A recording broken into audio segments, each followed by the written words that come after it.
And we're back with another dive into the dank sarcophagus of horror on the NES and Famicom, as I've unearthed a few more titles that were overlooked in my first take on the topic. So as we cut even deeper into the 8-bit library, we'll dig into a nice stash of Japanese exclusives, unreleased oddities, explore another adjacent subgenre, and even check out the hyper-specific niche of Power Pad-compatible hopping vampire games.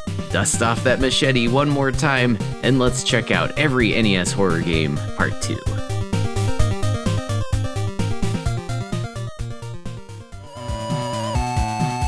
We'll kick things off with the title I truly intended to include in the first NES horror video, and it somehow slipped through the cracks. It's Kickmaster.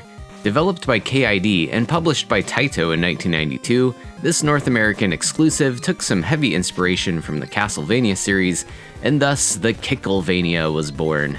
Okay, maybe that fake nano genre didn't quite take off, but this did have some pretty unique mechanics happening on top of the kicking-focused action platforming.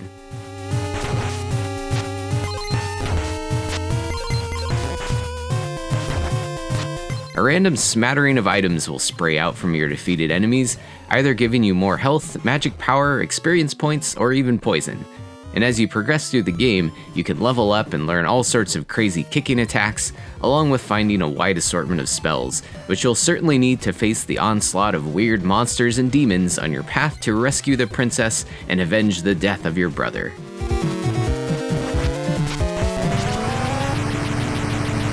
Thematically, this game is dripping with some nice spooky environments and aesthetics, and features all sorts of monstrous bosses ranging from creepy gargoyles to giant octopus beasts. It's a great blend of vibes, somehow mixing horror, martial arts, and fantasy, all while serving up a nice challenge with very satisfying character progression and a deep moveset.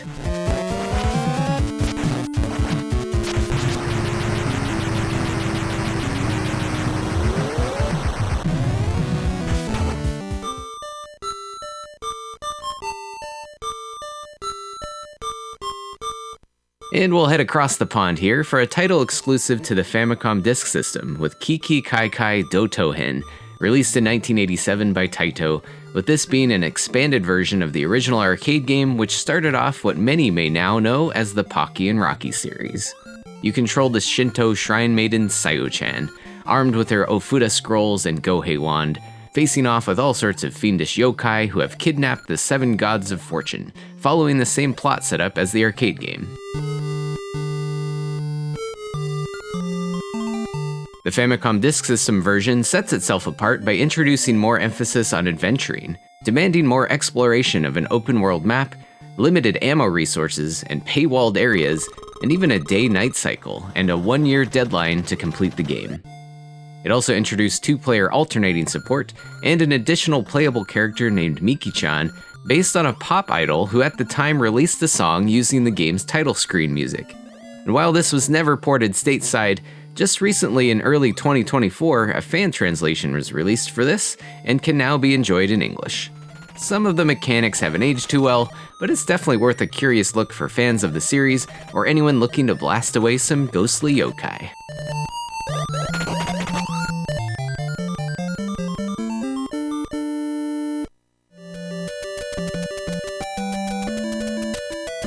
Next up is another deep cut on the Famicom, Ankoku Shinwa Yamato Takeru Densetsu, also known as The Dark Myth, released in 1989. Based on a manga from the mid-70s, and also an eventual 2-episode animated OAV series, this title follows that same storyline steeped in Japanese and Buddhist mythology, seeing a descendant of Yamato Takeru investigating the murder of his father and uncovering a dastardly scheme to resurrect ancient dark gods. It's mostly a graphic adventure game with straightforward menus, basic puzzles, and segmented chapters, but notably each section of the game culminates in an action sequence with a massive monster boss of some kind. It looks super cool, but honestly the combat here is nothing special, and it's usually rather easy to cheese your way to victory. Overall, it's an interesting game, and I'd say it's still an intriguing combination of genres you don't see too often. It's admittedly a bit confusing to follow the storyline, and perhaps some things were truncated in the fan translation seen here, but likely the plot might be better digested if you're already familiar with the mythology being referenced or the original manga.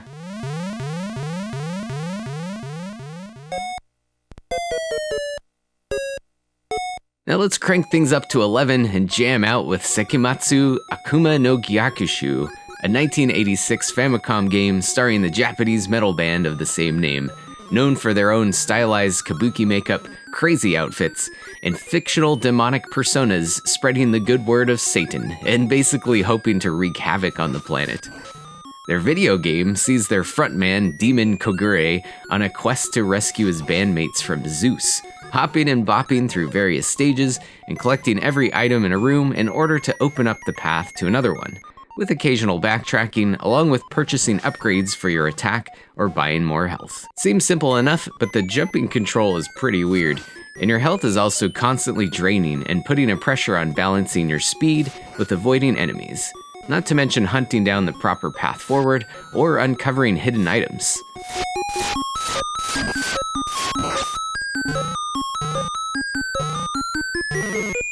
Unfortunately, the music is pretty weak for a game based on a satanic metal band, and the gameplay feels a bit dated, but it's oddly satisfying if you don't mind a little collectathon jank sprinkled with goofy little monsters all over the place.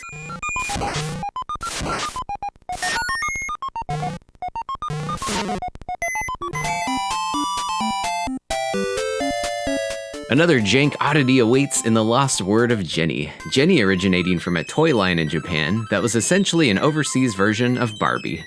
Released in 1987, you control Jenny on a dreamlike quest to recover the lost word that she needs in order to open the door to the music venue where her next singing gig is taking place. Now, calling this a horror game might seem a big reach here, with levels seeing you hop around on giant cakes and flying through space. But there are haunted house and graveyard stages, along with a lot of Halloween-y enemies all over the place, like witches, pumpkin mans, and cowhead.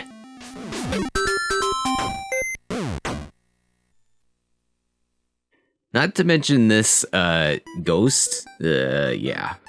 I generally found this one pretty difficult to make much progress on, thanks to extremely clunky combat, but it's still worth noting for its weird thematic hodgepodge and unexpected Barbie connection.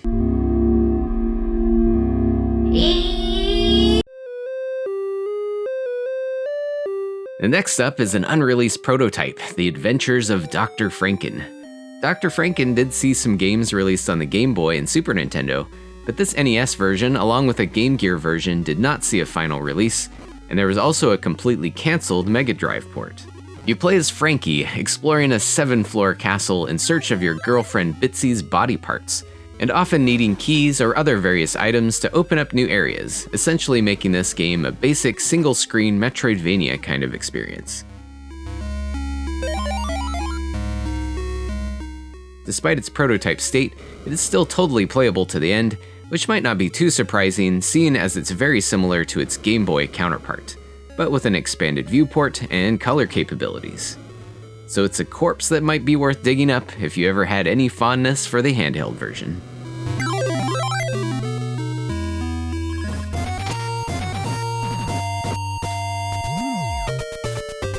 And we also gotta mention one of the most infamous NES prototypes of all time, the cult classic from Sega known as Bioforce Ape.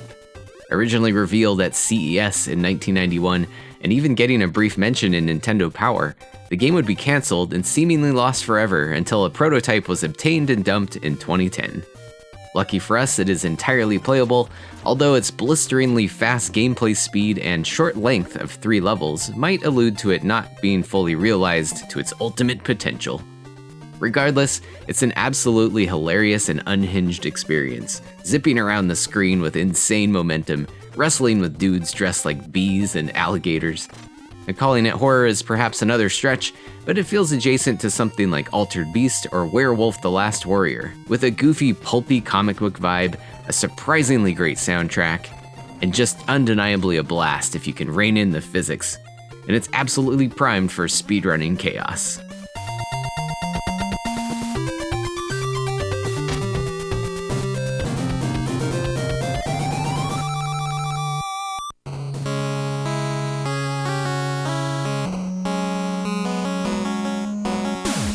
More pulpy goodness awaits in Toxic Crusaders, based on the cartoon and toy line which originally spun off of the ultra-gory, splatter-tastic Toxic Avenger film series from Troma. Certainly toned down and made somewhat more appropriate for a Ninja Turtle appreciating age demographic, Troma's merchandising push included this beat-em-up published by Bandai in 1992, exclusively in North America. You play as Toxie, protector of Tromaville, and you must rescue your friends from the vile Dr. Kill-em-off in 6 stages. The whole thing screams, we have Ninja Turtles at home, but there's some charm and fun to be had here, even if you constantly lose your powerful mop weapon after any stray hit by an enemy. The stages have some nice variety, the bosses are pretty large in scale and cool looking, and it's probably a pretty fun time for fans of the cartoon or the films, if you don't mind the sludgy controls.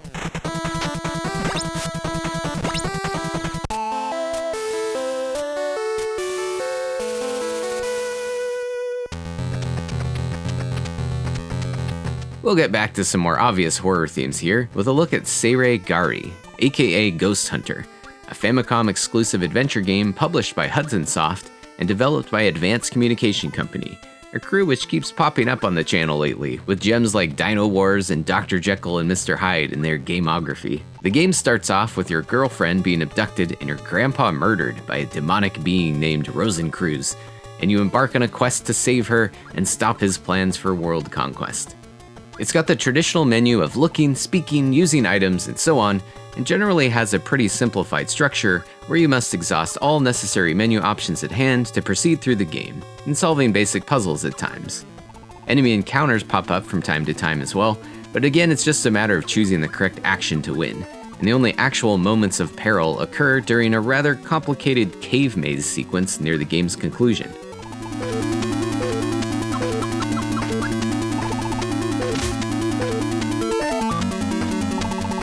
Simplicity aside, it still has a decent little storyline with some amusing moments, lots of creepy atmospheres and run-ins with weird demonic beasts, and it ended up being a nice and quick, straightforward horror adventure.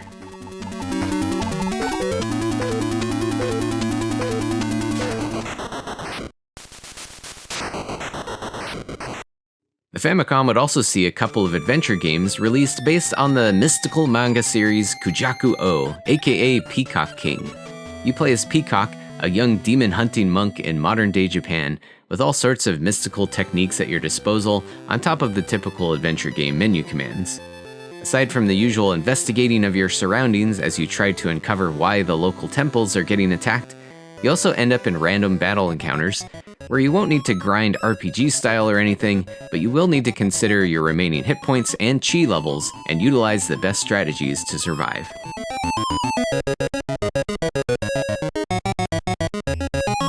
This one does have a solid fan translation available, and it's also worth mentioning the Sega Master System also got a Kujaku Ou game with similar adventure game mechanics mixed in with side-scrolling actions, which was even ported to North America under the name Spellcaster.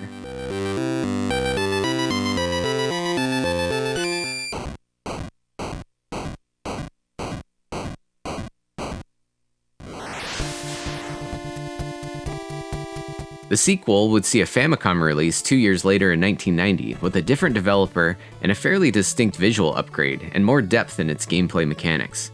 It's still an adventure game at its core, but introduces the addition of various characters that can join your party, along with some unique dungeon crawling kinds of sections with tactical turn-based battles, even featuring a variety of combination attacks that you can configure with your current party.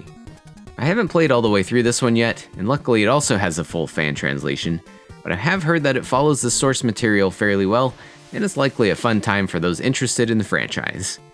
And if you need one more dose of Kujaku Ou video games, also make sure to check out Mystic Defender on the Sega Genesis, which was not quite a direct sequel to Spellcaster, but it was based on the second installment of the OAV series.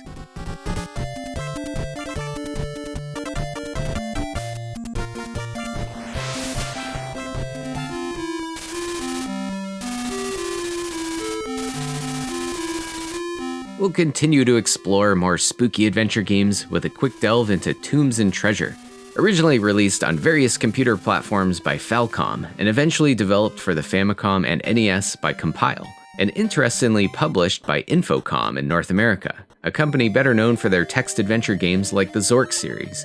with this being their only foray into NES game publishing. The game sees you investigating the disappearance of Professor Imes, an archaeologist digging for secrets of an ancient Mayan civilization on the Yucatan Peninsula. The typical point-and-click mechanics are here as expected, but you do have a fairly expansive menu of commands compared to other console-based examples of the genre, not to mention multiple characters you may need to utilize at times, and a slew of items to collect and potentially combine.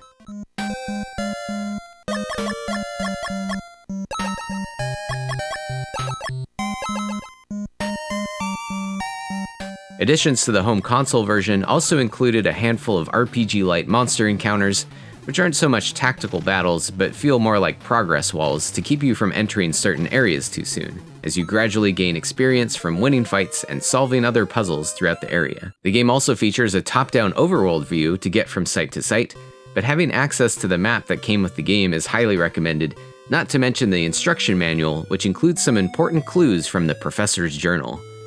The cryptic hints and numerous ways to trap and softlock yourself might test your patience at times, but overall it's a well-crafted and very deep experience that's a must-play for fans of the genre.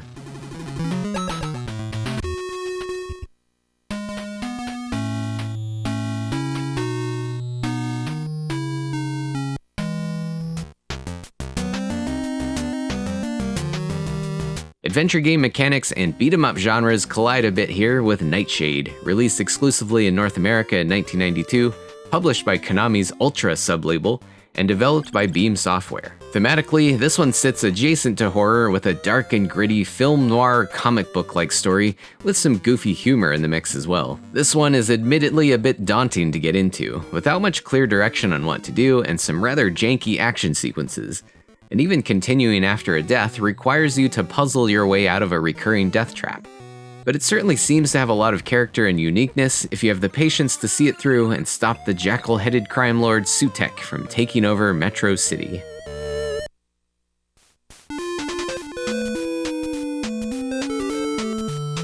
And while we did cover Shadowgate and Uninvited in the first NES horror game video, we should probably give some love to Deja Vu, another ICOM Simulations adventure game classic which actually kicked off the Mac Venture series in 1985. Despite not having any supernatural or straight-up horror themes, it certainly exudes a strong sense of dread as you wake up in a bathroom stall with amnesia and soon discover a corpse and strapped-down chair.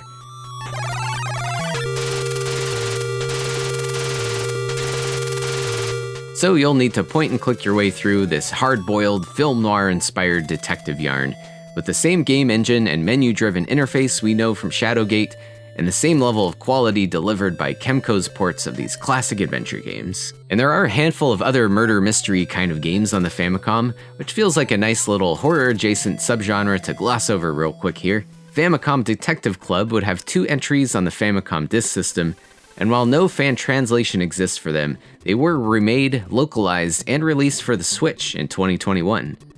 Portopia's Serial Murder Case is a classic adventure game made by the original creator of Dragon Quest, and there is a working fan translation for the Famicom version. Murder on the Mississippi is another fan-translated title originally made for Commodore and Apple computers, but eventually brought to Japan and becoming a notorious piece of kusoge.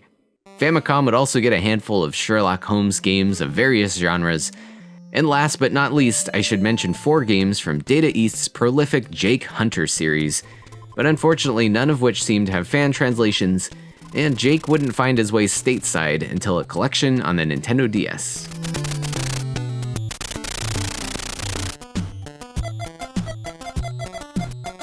Another important adventure game in the history of the Famicom to bring up is Metal Slader Glory, which is a bit of a slow burn to get going, but does include some sci-fi horror elements by the game's end.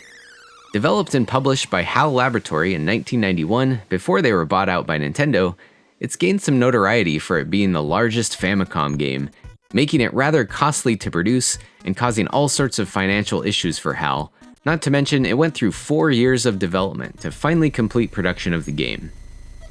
But the amount of work certainly shows with the incredible artwork, huge detailed and often animated pixel art that truly pushes the limits of the tile-based Famicom hardware, but unfortunately the game's technical prowess would be overshadowed at the time by other more powerful consoles like the Super Famicom or PC Engine already in full swing, Interestingly, Metal Slader Glory would also see a director's cut remake on the Super Famicom and added in a lot of content that had to be cut for space limitations.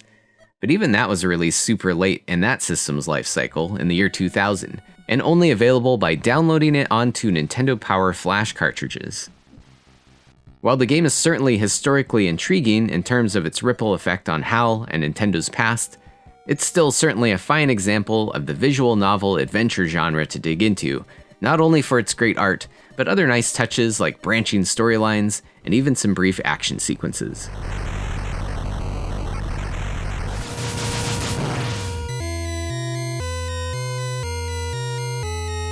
And let's get our grind on with a post-apocalyptic RPG for the Famicom, Last Armageddon, turning the table on the usual formula by putting you in control of a squad of demons in the midst of a conflict with aliens and robots battling for world supremacy.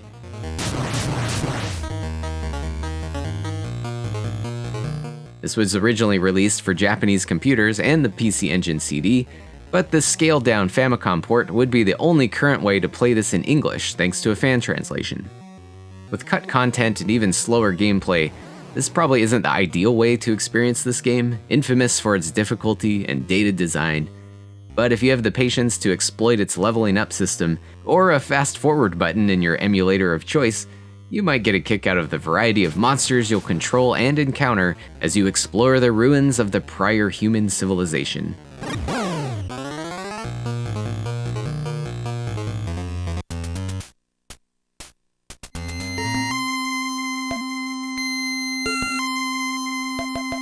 One more RPG we'll look at here is Hyakki Yagyou, which roughly translates to Night Parade of 100 Demons, taking place in feudal Japan in a town overridden with monsters, and you control a ninja tasked with dealing with them.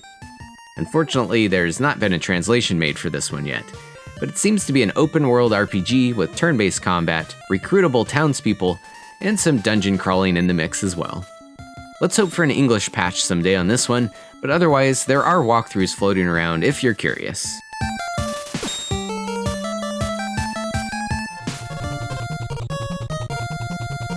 And let's shift over to the sci-fi action horror side of things with the Famicom Disk System unreleased prototype port of Aliens, Alien 2, which was originally released on the MSX by Square.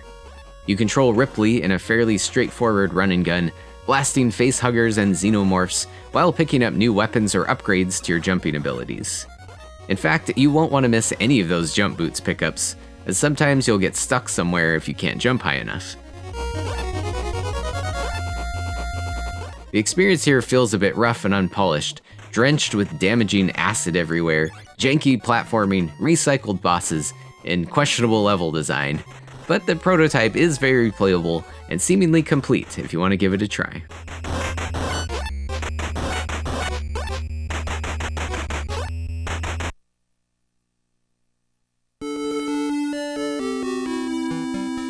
And the sensibilities of Metroid, Zelda, and Xanac collide in this unique sci-fi action-adventure shmup hybrid developed by Compile, blending genres effectively into a wild ride through an alien-infested planet which must be destroyed before it can reach Earth. Similar to Metroid, a feel of isolation and dread is applied nicely here, as you start out in this strange world without much help, but gradually piece together cryptic hints and acquire a wide array of weaponry that can be used while on foot, and also in your spaceship form for the shoot-'em-up sections, which essentially act as dungeons.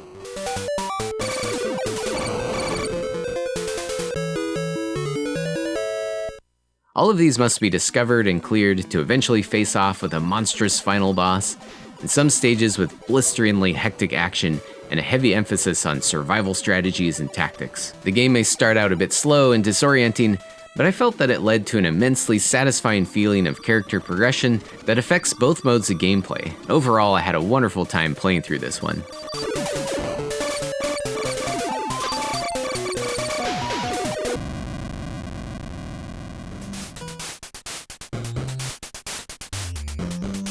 And we'll throw a few more games into a blender here with Cosmo Police Galivan, an underrated Famicom amalgamation of Tokusatsu, Metroid, Strider, maybe even a little bit of Monster Party in the recipe as well.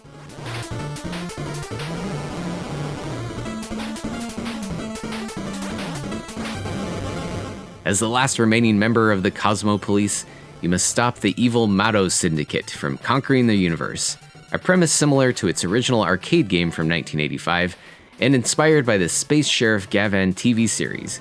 But this greatly expanded console port builds on its action platformer core with added Metroidvania elements of exploration, equipment upgrades, and an experience point-based leveling system for you and your collection of blades. There is a fan translation available for this one, which is pretty necessary since you'll be gathering clues helpful to tracking down the necessary items needed to navigate each stage and battle a boss. The stages are at least split up from one another, so your exploration is segmented into various levels as opposed to needing to backtrack too far.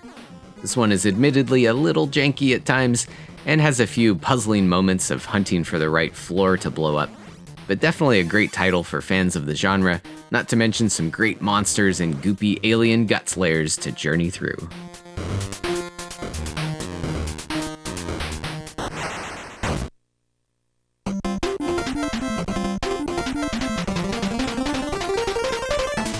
On the same intergalactic policeman tip, we've also got Street Fighter 2010, with the Japanese version seeing you control Kevin Straker warping through the galaxy in numerous battles against superpowered parasite-infected criminals. The US version completely flips the script and ham-fists this game into the Street Fighter franchise, where you play as Ken, retired from his martial arts days, and now a skilled scientist whose powerful cyboplasm invention has been stolen for nefarious purposes. Plot differences aside, we've got a brutally difficult action platformer with a unique martial arts-focused moveset.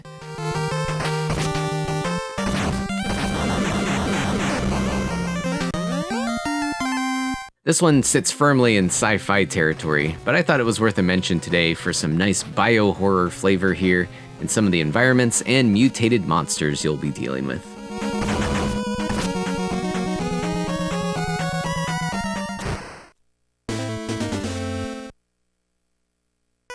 And while we're stretching for bits of bio-horror here and there, I should also mention the Ninja Gaiden series, with 3 of its titles on the NES and Famicom. Again, these definitely aren't pure horror games by any means, but a big part of the series is definitely the weird assortment of grotesque monsters you come across, and of course the mystical and demonic undertones of the stories and its villains.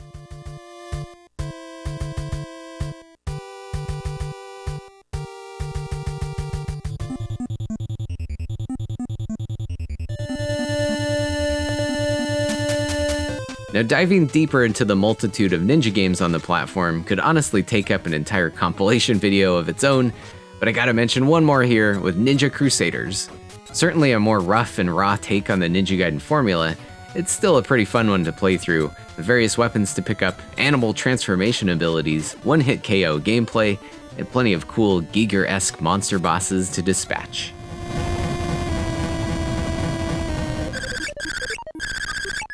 Now the folks at Konami would bring the whole gang together with Wai Wai World, a crossover action-adventure game featuring Konami Man and Konami Girl, tasked with rescuing all sorts of well-known heroes from the publisher's other games, notably including Simon Belmont from Castlevania and Getsu Fuma, if you're wondering where the horror connection is here. We'd also see a few others join in the fun: Goemon, Mikey from the Goonies, a Moai Head, and King Kong, each with their own stage, along with an obtainable projectile weapon unique to them. It's a fun, albeit rather challenging experience of assembling the squad and eventually riding the Vic Viper through a Gradius-inspired stage and Contra-like alien lair. And it makes for a great mashing up of Konami's iconic roster of gaming heroes.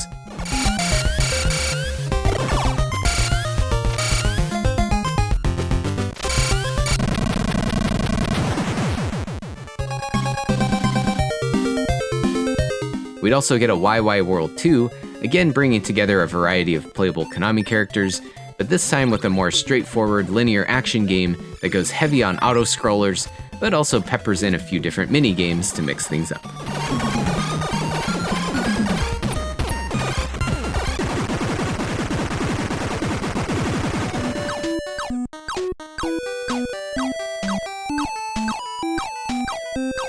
And finally, we arrive at one of the strangest entries in this video, with family trainer Rai Rai Kyonshi's Baby Kyonshi no Amida Daiboken, a Bandai title from 1989 for use with the family trainer pad, which is Famicom's version of the Power Pad. You play as a baby Kyonshi searching for your parents. Kyonshi meaning a hopping vampire, which has popped up in various games we have discussed in other horror game videos on the channel.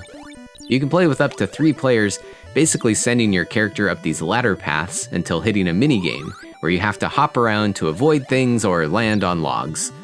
There isn't a ton of variety in the minigames here, and the play sessions are pretty short, but it does have a few different endings you can get.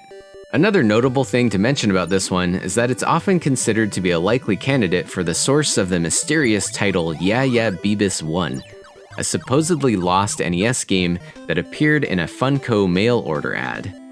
Later interviews confirmed a practice of listing fake games in the ads as a copyright trap, and Yeah Yeah Beavis may have been a wonky translated take on Rai Rai Kyonshis. A 2022 homebrew game from Rigged Games, Yeah Yeah Beavis 2, took the story to another level, also including hopping vampires in its aesthetic influence.